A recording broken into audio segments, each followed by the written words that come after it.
chat completions. And please pay careful attention because, at least in the majority of cases, this is what you probably may be using more frequently. GPT models are trained to understand natural language. That is, the user sends a prompt. I've heard some people saying that this is how you program a GPT model.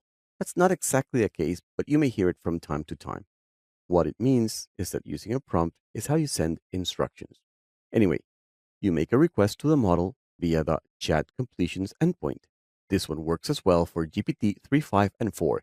You specify which one in the request body. Then the model takes this prompt and returns the model output. That's the response.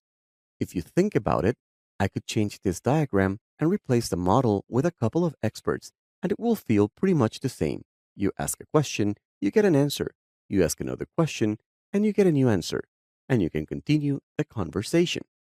This is where chat models shine. A chat model takes a list of messages as input, and it returns a model generated message as output.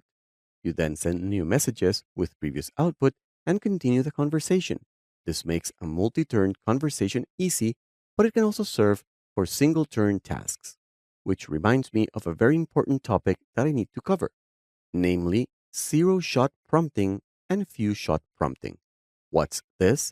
Well, if you recall, a large language model generates output by predicting one word after another, and it does this based on the data that it was trained with.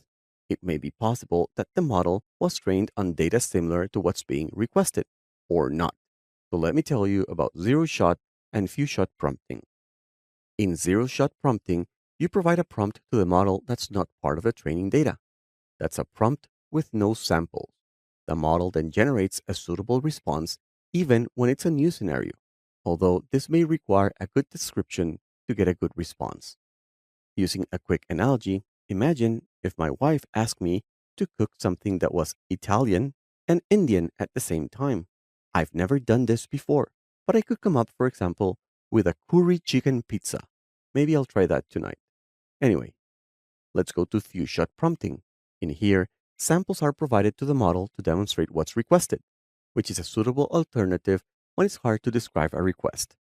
For example, let's say that I know many recipes that are either vegan, barbecue, or Japanese, and then I see a new recipe that has tofu and olive oil.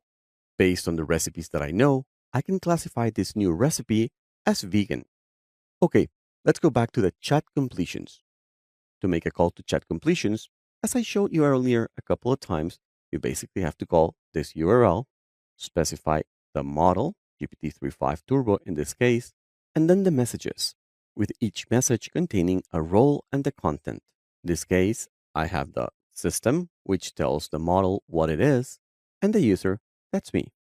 And then the temperature, to control how deterministic the response should be. When you make the call, you get back a response with the ID of the call, the object that's being returned, the model, the choices, the finished reason, and usage. Anyway, let me show you a quick demo.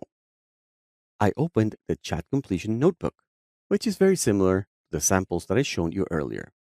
Starts in the same way with the imports, the key, and here I have a function to make the call.